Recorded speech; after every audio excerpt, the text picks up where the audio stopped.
उत्तर प्रदेश सरकार ने हाल ही में 33 आईएएस अधिकारियों का तबादला कर दिया और इस लिस्ट में सबसे ज्यादा ध्यान खींचने वाला नाम है शिशिर का। शिशिर जो मुख्यमंत्री योगी आदित्यनाथ के करीबी अफसर माने जाते थे, उनका तबादला सूचना विभाग से कर दिया गया।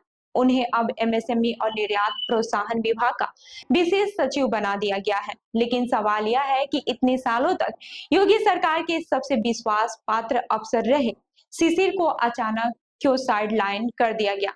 तो चलिए जानते हैं कि पूरा मामला क्या है। शिशिर एक ऐसे आईएएस अफसर है जो यूपी के बलिया जिले के रहने वाले हैं और साल 2019 बैच के प्रमोटी अफसर हैं। उन्होंने साल 2017 में भाषा विभाग का विशेष सचिव बनने के बाद हिंदी संस्थान और सूचना संस्कृत विभाग का निर्देशक बनने की शुरुआत की थी। इसके बाद से लगातार 7 सालों तक शिशिर सूचना विभाग के निर्देशक रहे और यूपी सरकार के सबसे ताकतवर विभागों में से एक को संभालते रहे। मगर इस अचानक तबादले के पीछे की कहानी कुछ और ही है। इस बदलाव के पीछे कुछ विवाद भी बताए जा रहे हैं। हाल ही में योगी सरकार के ताकतवर मंत्री आशीष पटेल ने शिशिर के खिलाफ मोर्चा खोला था। आशीष पटेल ने सूचना विभाग पर आरोप लगाए थे कि शिशिर और उनके सहयोगी ने भ्रष्टाचार की साजिश रची थी। आशीष पटेल ने इस मसले को लेकर लखनऊ से लेकर दिल्ली तक कई बड़े नेताओं से शिकायत की थी। आशीष पटेल जो बीजेपी की सहयोगी पार्टी अपना दल के राष्ट्रीय अध्यक्ष और केंद्रीय मंत्री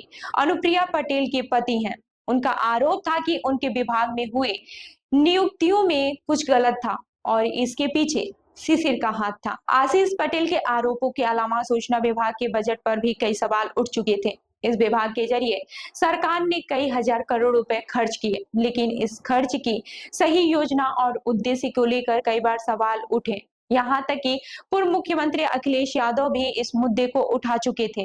आशीष पटेल का आरोप था कि सूचना विभाग के बजट का दुरुपयोग किया गया और उनके खिलाफ झूठी खबरें चलवाने के लिए इसी बजट का इस्तेमाल किया गया। अब सबसे बड़ा सवाल यह है कि शिशिर जो मुख्यमंत्री योगी आदित्यनाथ के करीबी अफसर माने जाते थे, उन्हें क्यों साइडलाइन किया गया।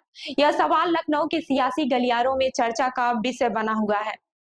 कुछ लोग इसे आशीष पटेल के विरोध के तौर पर देख रहे हैं, तो कुछ इसे शिशिर के एक ही पद पर 7 साल से बने रहने का परिणाम मान रहे हैं। दरअसल सीएम योगी ने सूचना विभाग को हमेशा अपने पास रखा और शिशिर इस विभाग के प्रमुख रहे, लेकिन इतने सालों तक एक ही पद पर बने रहना कुछ अफसरों को गवारा नहीं हुआ और अब ये उनकी सजा बन गई। जैसे ही शिशिर के तबादले की खबर आई, यह सवाल हर किसी के मन में उठने लगा कि आखिर योगी सरकार ने अपने सबसे करीबी अफसर को क्यों साइडलाइन किया। शिशिर का तबादला यूपी के राजनीतिक माहौल में एक बड़ा बदलाव माना जा रहा है। अब यह देखना होगा कि शिशिर इस नए विभाग में क्या काम करते हैं और क्या वे फिर से अपनी पहले जैसी ताकत हासिल कर पाते हैं या फिर नहीं। यूपी सरकार का यह कदम एक और सवाल खड़े करता है कि सत्ता के भीतर होने वाले बदलते समीकरणों को लेकर भविष्य में क्या और किस तरह के परिवर्तन होंगे। यह पूरी स्थिति साफ करती है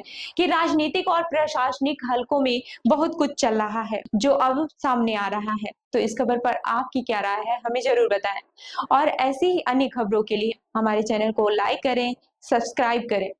मिलते हैं अगली खबर में, तब तक के लिए देखते रहिए लखनऊ सुपरफास्ट न्यूज। धन्यवाद।